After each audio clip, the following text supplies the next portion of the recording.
Welcome to the ASL podcast, the podcast made just for you, the American English learner. Whether you're a beginner finding your voice or an advanced learner polishing your skills, this is your space to listen, learn, and grow. Each episode, we explore the sounds, words, grammar, culture, and conversations that make American English come alive so you can speak with confidence in school, at work, and in everyday life. Together, we're going to make American English feel natural, clear, and within your reach. So grab your notebook, open your ears, and get ready to level up your English. This is the ASL podcast. Let's learn together. Chapter 7. Grammar Instruction for English Learners. Key vocabulary. Explicit grammar instruction. Direct teaching of grammar rules, terminology, and structures through explanation and analysis. Explicit grammar instruction helped the advanced students understand when to use the present perfect versus the simple past. Implicit grammar learning. The unconscious internalization of grammatical patterns through extensive exposure to meaningful language use. Children acquire most of their native language grammar through implicit grammar learning rather than formal instruction. Form-focused instruction. Pedagogical attention directed at the formal properties of language, its sounds, words, and grammar within a communicative context. Form-focused instruction is most effective when it occurs within meaningful communication rather than in isolated drilling. Noticing. The process of consciously attending to specific features of the input, considered by some researchers to be a prerequisite for acquisition. When a teacher highlights a grammatical pattern in a text, they are prompting students to engage in noticing. Communicative competence. The ability to use language appropriately and effectively in real communicative situations, encompassing grammatical, sociolinguistic, discourse, and strategic knowledge.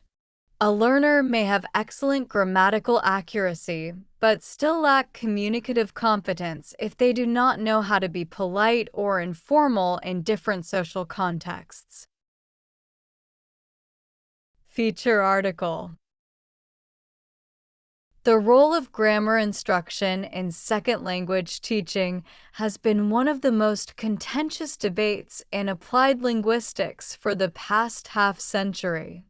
Pendulum swings between grammar-heavy structural approaches and meaning-focused communicative methods have left many practitioners confused about what the research actually recommends.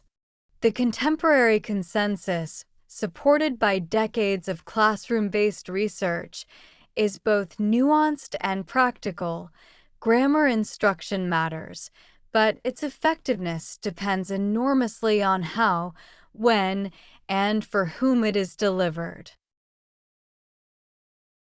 Grammar instruction is most valuable when it is integrated into meaningful communicative contexts rather than isolated in abstract drills. When learners encounter a grammatical structure repeatedly while trying to understand or express something that matters to them, they are far more likely to notice, process, and internalize it than when they are asked to complete fill-in-the-blank exercises removed from any communicative purpose. The most effective approach combines high-quality communicative input and output practice with strategically timed, focused attention to form. Adult ESL learners, unlike young children, bring developed metacognitive abilities that can make explicit grammar instruction particularly useful. An adult who understands the rule governing subject-verb agreement or the distinction between count and non-count nouns can use that knowledge as a monitoring tool, a way of checking and refining their output. This is especially valuable in academic and formal writing contexts, where accuracy is expected and where learners have time to apply their conscious grammatical knowledge. The sequencing of grammar instruction should take into account both the natural order of acquisition, the relatively predictable sequence in which grammatical structures are acquired, regardless of instruction, and the communicative needs of the learner. Attempting to teach the subjunctive to a beginning student who cannot yet form simple declarative sentences is neither efficient nor kind. Focusing instruction on high-frequency, high-utility structures, the simple present, the simple past, basic modal verbs, and fundamental question formation gives beginning learners the grammatical foundations they need most urgently. Error correction, an inseparable companion to grammar instruction, should also be handled thoughtfully. Research suggests that recasts, in which the teacher reformulates a learner's error-containing utterance and correct form within the flow of conversation, are the most naturalistic and least anxiety-inducing form of correction. Explicit metalinguistic correction, actually, in English we say, is more salient and may be more effective for some learners, particularly in writing contexts. The key is to calibrate correction to the learner's proficiency level, the type of error, and the communicative goal of the moment. 5 practical tips. 1. Prioritize teaching grammar in context. Use real texts, conversations, and tasks as the vehicle for grammar instruction rather than presenting rules in isolation. 2.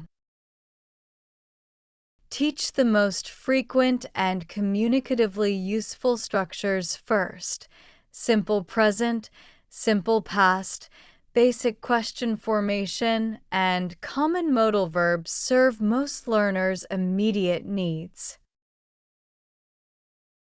3.